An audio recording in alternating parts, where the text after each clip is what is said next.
Hello and welcome back to another episode of the Daily O sponsored by Fibro Pizza. I'm Courtney Noisette. Thank you for joining us. Late Friday night, OSU concluded their presidential search. The Board of Regents chose Dr. Casey Schrum as the 19th Oklahoma State University president. Dr. Schrum is currently the president of OSU Center for Health Sciences in Tulsa. She is the first woman to be named president of the university. Rick Davis, chair of the OSU A&M Board of Regents, said, quote, "The OSU A&M Board of Regents recognized from the start of this process the importance of conducting a thorough search to make sure we selected the most qualified candidate to lead OSU and the system into the future following the successful Bern-Hargis presidency. I appreciate the deliberative approach taken by our regents, and we are grateful to Regent Joe Hall, who impressively led the process over the last 5 months. Under Dr. Schrum's leadership, OSU Center for Health Sciences has experienced unprecedented growth. Student enrollment doubled as the center established new academic programs designed to meet the healthcare workforce needs of Oklahoma. She also led the construction of the A.R. and Mary Louise Tandy Medical Academic Building. This state-of-the-art learning facility houses Oklahoma's largest and most technologically advanced hospital simulation center. Dr. Schrum, about being named president, said, quote, "I am humbled and honored by this announcement. I am also thrilled because outside of my dear family, OSU has a special place in my heart. Leading the OSU Center for Health and Sciences and helping students, faculty, and staff come together to create something truly impactful to our state has been immensely rewarding for me. To lead our vibrant university and the system, which is so vital to our state on many levels, will be the greatest challenge and honor of my professional career. I am looking forward to this opportunity with high anticipation." On Friday, April 2nd, U.S. Capitol Police Officer William or Billy Evans was killed and another, Kenny Shaver, was injured after a man drove a car into a security barricade. Acting Chief Uganda Pittman stated that William Evans was an 18-year veteran of the Capitol Police and a member of the Capitol Division's First Responders Unit. The suspect was a 25-year-old man from Indiana named Noah Green. After crashing his car into the barricade, Green proceeded to exit his vehicle and wielded a knife at the officers. The attacker did not adhere to the verbal commands of Capitol Police officers and was shot on sight. Green was pronounced dead at a hospital a short time after the tragic incident. In response to now 2 devastating attacks on the Capitol this year, on January 6th and April 2nd, the head of the Capitol Police Union pushed Congress on Sunday to bolster security due to a possible thinning of the department's ranks. Furthermore, Gus Papathenanou, chairman of the U.S. Capitol Police Labor Committee, said in a statement that the department is 233 officers below its authorized level of more than 2,000. Papathenanou goes on to state, quote, "We are struggling to meet existing mission requirements, even with the officers working massive amounts of forced overtime. In the next 3 to 5 years, we have another 500 officers who will be eligible to retire. Many of these officers could put in their retirement papers tomorrow. I've had many young officers confide in me that they're actively looking at other agencies and departments right now." End quote. A task force formed after the riot on January 6, led by Lieutenant General. Last month, Russell Honore even presented to Congress their report of recommendations to better support and protect the U.S. Capitol Police officers. Some of the initiatives they hope Congress implements are, quote, that Capitol Police fill all open positions and add nearly 800 more positions. To fill assessed capability gaps, which include intelligence specialists, operational planners, supervisors, civil distribution unit personnel, and trainers, and dignitary protection agents, end quote. The Capitol Police officers are making strides in pushing forward in attempts to pass supplemental funding for the force. U.S. schools are getting nearly $130 billion in coronavirus relief funds as part of the COVID-19 rescue plan. Educators say it's going to be a huge help in getting kids back to in-person learning full-time. But it doesn't stop there. One school district in Oklahoma is investing its stimulus money in kids in the hopes of a brighter future even past the pandemic recovery. Here's the story. We've always wanted to make this happen, so let's make it happen. As another challenging school year is coming to an end, educators across the country, like Tulsa Public Schools Chief Learning Officer Ebony Johnson, are dreaming about the future. We've been through so much as a country through the pandemic, and so to be able to get these dollars, it's exciting because we get to dream, so let's do. Federal money is coming into districts within the next 60 days. Tulsa Superintendent Deborah Gist says it will help get schools back to where they were pre-pandemic and possibly make them better than they were. You have more tools available to you now than you have had maybe in a long time. So what does that mean? So for us, in Oklahoma, we do not invest adequately in public education. So this investment will allow us to not only provide direct services to our children and families, but it's also going to help us to grow and expand.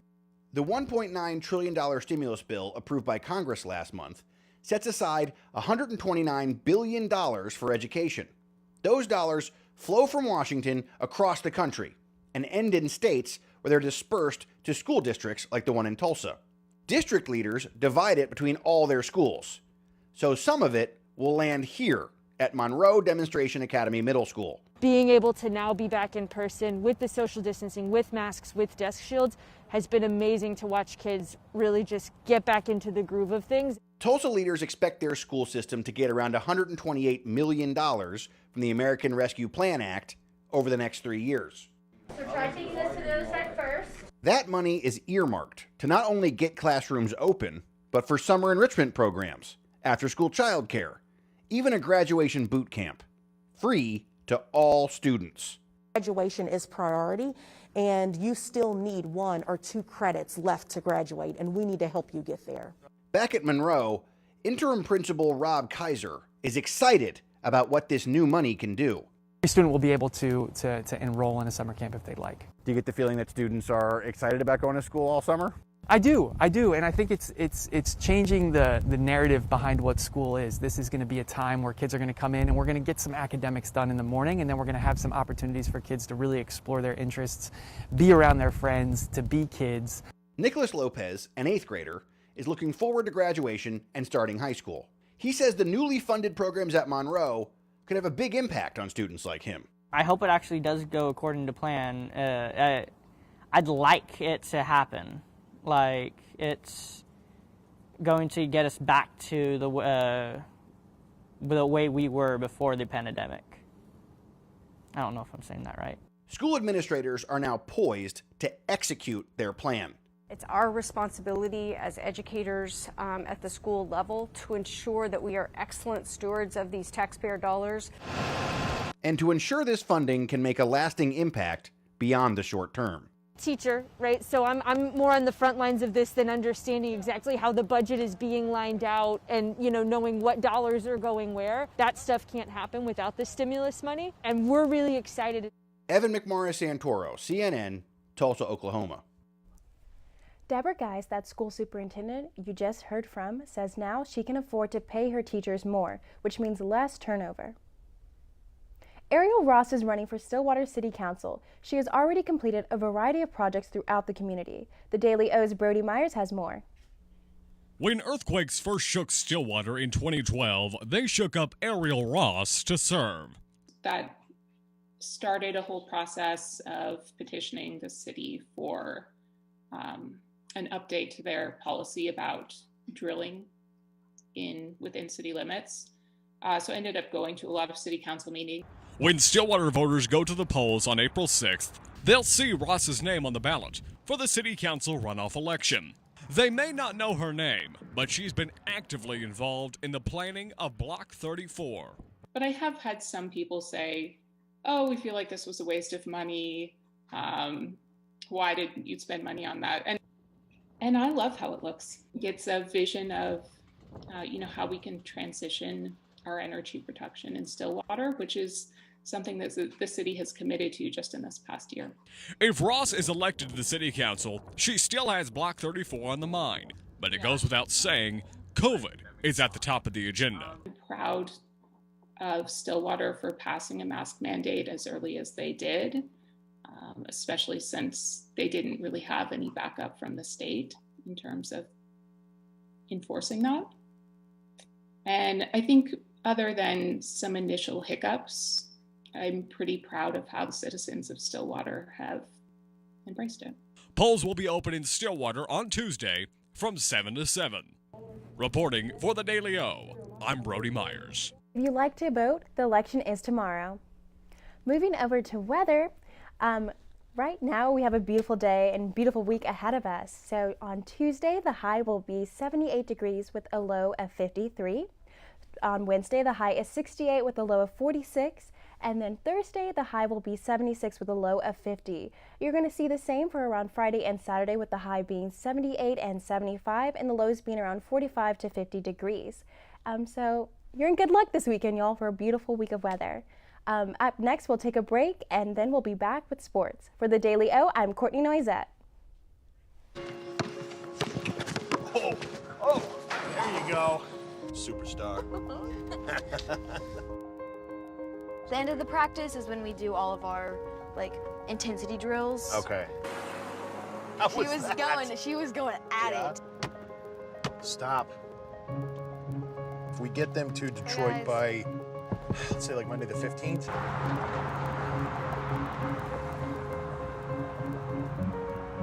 Right there. There we go. Yeah. Just, you can't. Don't want to talk about it. When you see the water tower, you're gonna make a right.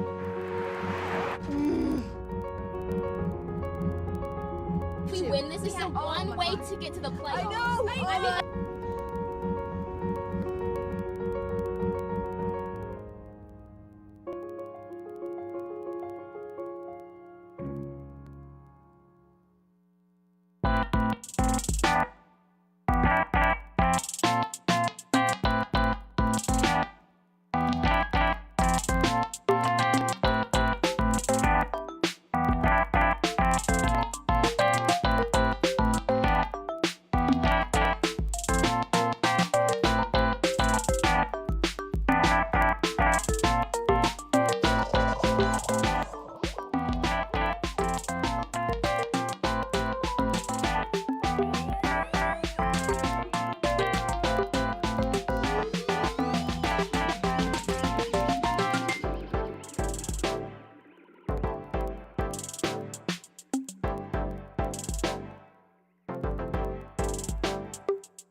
Welcome back to the Daily O. I'm Asa Lucas, and I hope everyone had a fantastic Easter weekend. But it is Monday, so that means I get you caught up on everything sports.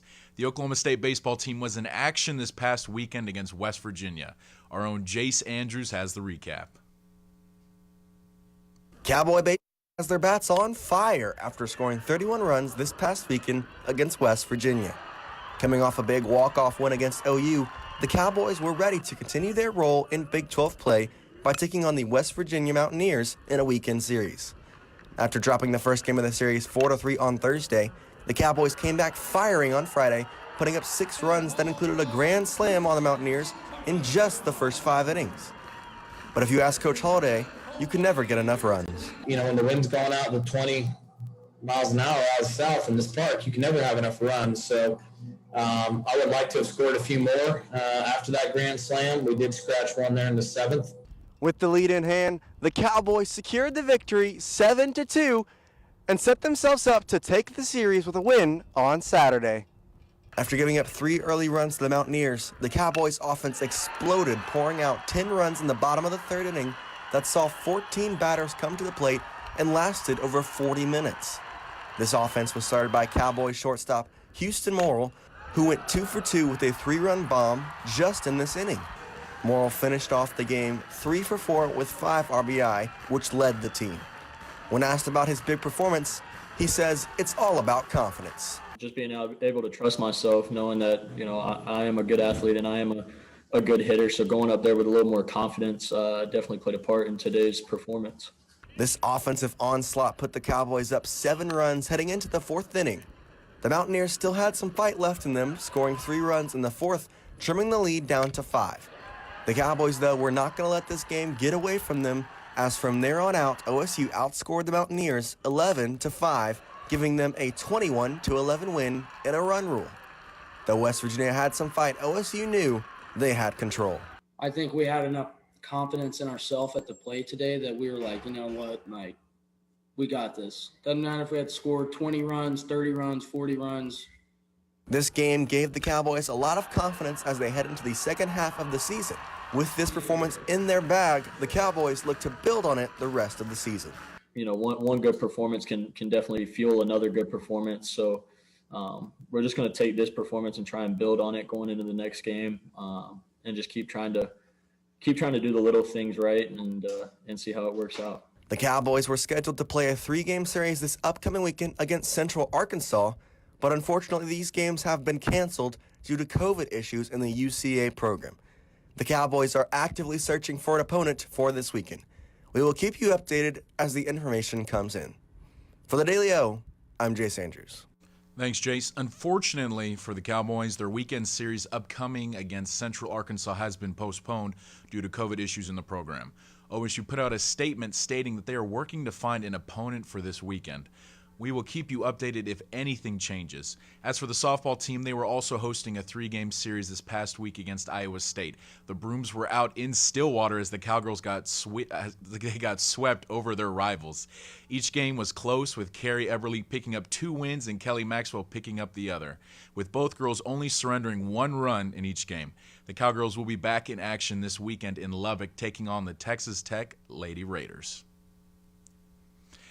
The NCAA championship game will also be held tonight as the Baylor Bears go up against the Gonzaga Bulldogs.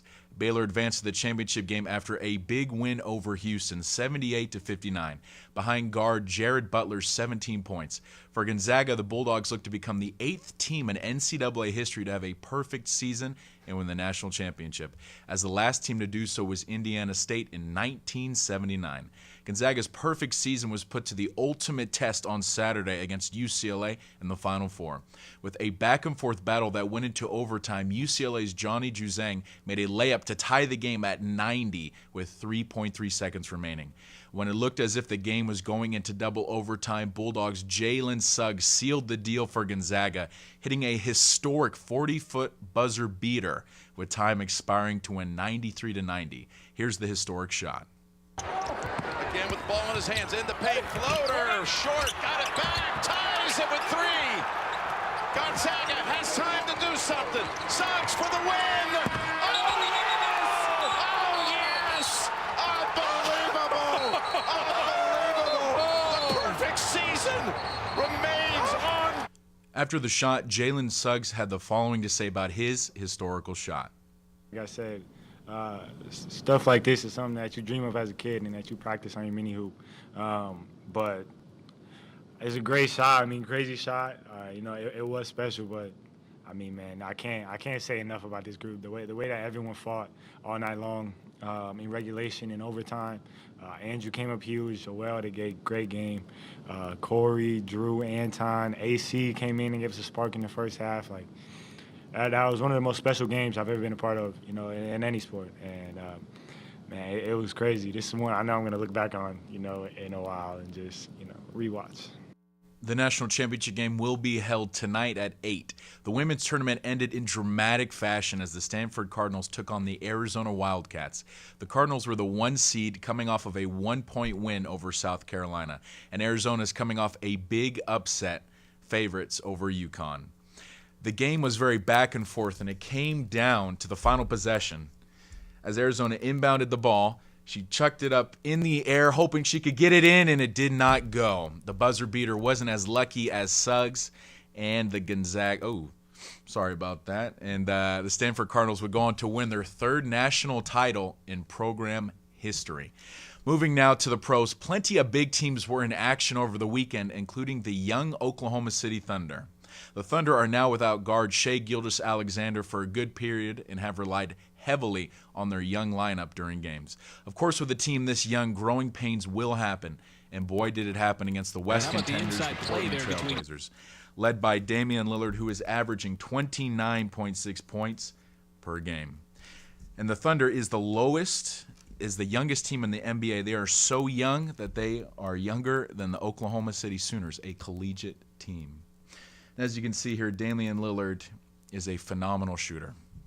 But last night was also a good night for another young team in the NBA, as the New Orleans Pelicans would go on to take on the Houston Rockets.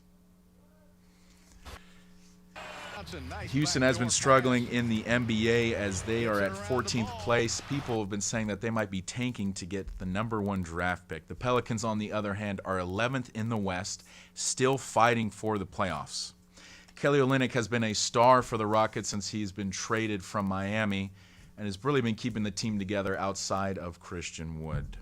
The Rockets will play the Suns tonight, and the Pelicans will play the Hawks tomorrow. Final score 122-115. Moving now to the Diamond, the MLB season is in full swing with the first series wrapping up, and teams begin the rest of their schedule. One team who's had an excellent start to the year are the Baltimore Orioles. They travel to historic Fenway Park to play a 3-game series. They won the first 2 games 3-0 and 4-2, and were looking for the sweep yesterday afternoon. Cedric Mullins would go on to be a star for the Orioles in this game, going 5 for 5. Behind as well, you have Trey Mancini and Anthony Santander, who combined for 10 hits in the game. But Bruce Zimmerman was very clutch for the Orioles as he would go on to only allow the Boston Red Sox to have 3 runs. There you can see Cedric Mullins there celebrating. Trey Mancini going to hit the ball, not quite going to be a home run, but a strong triple. He'll bring in a couple of runners and continue to give the lead. The Orioles in this game also had a 7-run 3rd inning, which is unheard of in Major League Baseball. As this ball almost got cleared past the yard, but it didn't. But anyways, it would bring a couple more runners in, and the Orioles would continue to impress. What's been amazing about the Orioles this year and the Red Sox is that this is the second time they've ever been swept at Fenway Park to start the season. And the final score in Boston would be Orioles 11, Red Sox 3. The Orioles will play the Yankees next. More than 360 bills that could limit access to voting have been introduced in 47 states across the U.S. That's according to a new tally by the Brennan Center for Justice at New York University. One of 5 bills that has already been enacted into law is an omnibus voting bill in Georgia, the state already experiencing fallout from passing the controversial elections bill, foreshadowing what may happen in other states if similar laws are passed. This fallout is already taking place in Major League Baseball. Reed Binion reports. This year's Major League Baseball All-Star Game and Draft are moving out of Atlanta, Georgia in response to Georgia's new sweeping election law. It means cancel culture and partisan activists are coming for your business. They're coming for your game or event in your hometown. Georgia Governor Brian Kemp blaming President Joe Biden and Stacey Abrams for the move. This after Kemp signed an omnibus voting bill into law last week. That bill prompting lawsuits from civil rights groups and criticism from the CEOs of major Georgia employers, Coca-Cola and Delta. Major League Baseball, Coca-Cola, and Delta may be scared of Stacey Abrams, Joe Biden, and the left, but I am not. I will not be backing down from this fight. Opponents of the new election law say the legislation amounts to voter suppression efforts that will reduce minority voting. This was an opportunity to be a model for the rest of the country on how you can continue to expand absentee voting, how you can expand access to the ballot box, but instead we've dialed it back simply because one party lost. The MLB All-Star Game relocation means a huge economic loss for the state, something the mayor of Atlanta says may continue to happen in Georgia. I can't say that I like it, but I certainly understand it. And it is really probably the first of many boycotts of our state to come. And the consequences of this bill are significant. I'm Reed Binion reporting.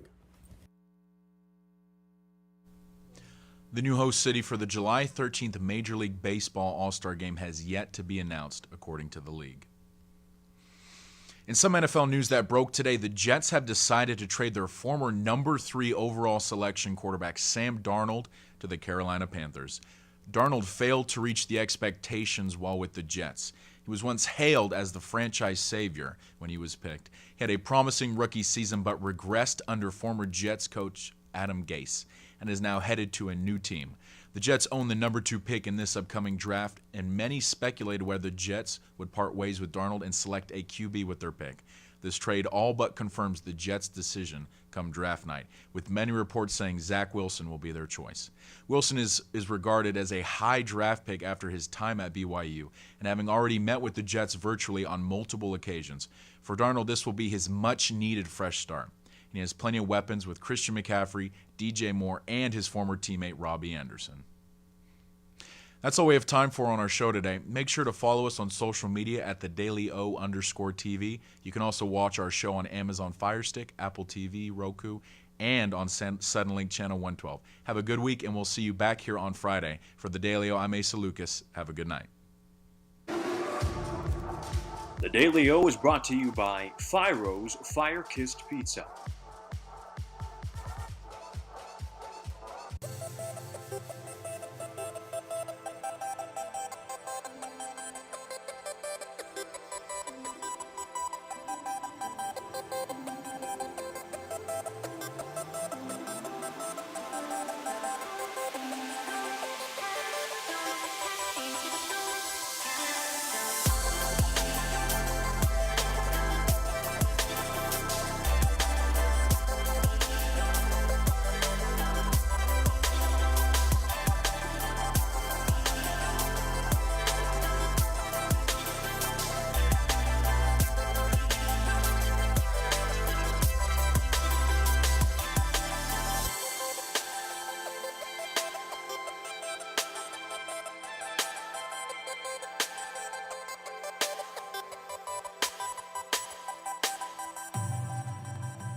Hi, I'm Will Joyce, the Mayor of Stillwater. As Mayor, it's my responsibility to help develop plans for a variety of resident needs, including roads, emergency services, and utilities. Some of those services are paid for with federal money that the government distributes to states and communities based on Census Bureau data. This is your tax money coming back to our community, but if you or your household aren't counted, we lose nearly $1,200 per person to places like Texas, Kansas, and Arkansas. So help bring that money back to local communities by filling out the 2020 census. This year, it's easy to do. You'll receive a postcard in March 2020 with a unique code for your address. Using that code, simply go online, call, or request a paper copy of the census and fill it out. I want to make sure that you and your whole household are counted in the 2020 census. It's important not just to Stillwater, but to all of Payne County.